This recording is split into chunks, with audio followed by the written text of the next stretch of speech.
learn in with the help of scientific experiments. I'm going to talk about testosterone levels, placebo effect, social experiment on monkeys and humans too. Genetically, humans are very similar to mice. That is why scientists prefer to experiment on mice and rats. Experiment 1.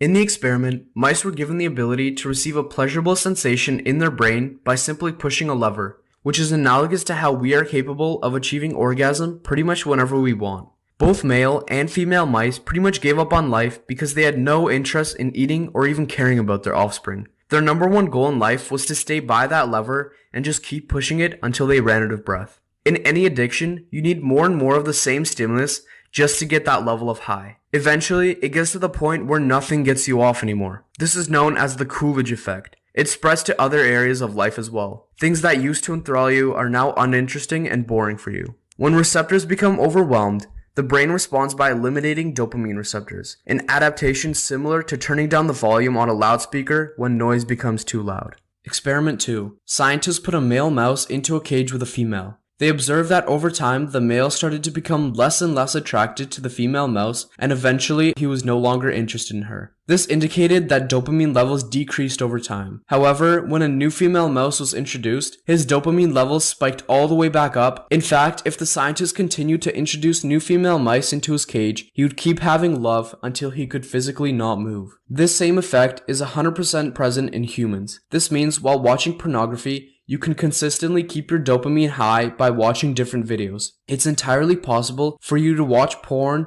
for hours and hours at a time, and remember, for the entire time you're watching porn, you're bombarding your brain with dopamine levels equivalent to those caused by some hardcore drugs. And of course, when that happens, your brain starts decreasing the amount of dopamine receptors you have, and over the course of years of watching porn, you end up doing serious damage to your dopamine. This is a large reason to why there are so many men out there that have mental disorders such as social anxiety, depression, and lack of motivation. Our species have survived this long because of our instinctual reward system, wherein events that benefit us give us pleasure, and the biggest of them all is reproduction. Because without reproduction, we wouldn't exist.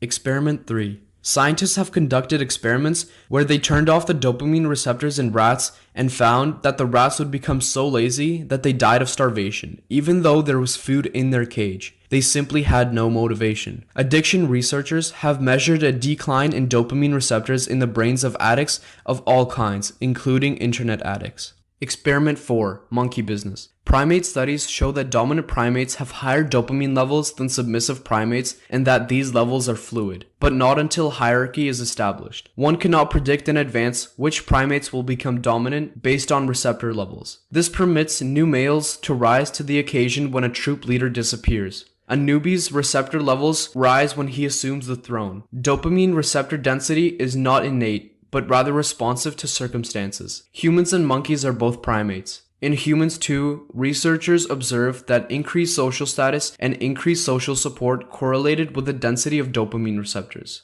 Is no-fap placebo? This is a tricky question. No matter how effective a treatment or intervention is, in this case no-fap, some benefits for some people will be partially explained by the placebo effect. For example, a study once showed that about 50% of the pain-relieving effects of morphine were due to placebo. This doesn't make morphine simply a placebo. It's just that people's expectations are synergistic with the active mechanism of action. What about testosterone? Most guys logically assume that blood testosterone levels must somehow be involved with the benefits they experience. It's not. Blood testosterone levels are not significantly affected by ejaculation or abstinence. If dopamine receptors are low, all the testosterone in the world may not get you going. NoFap was the first step. After seeing the effects it had on me, I then asked myself, what would happen if I decided to cut as much artificial dopamine enhancing stimulation out of my life as possible? Thanks for watching. If you want to support, don't forget to subscribe and comment. Also, I suggest you check out this amazing video by Stav.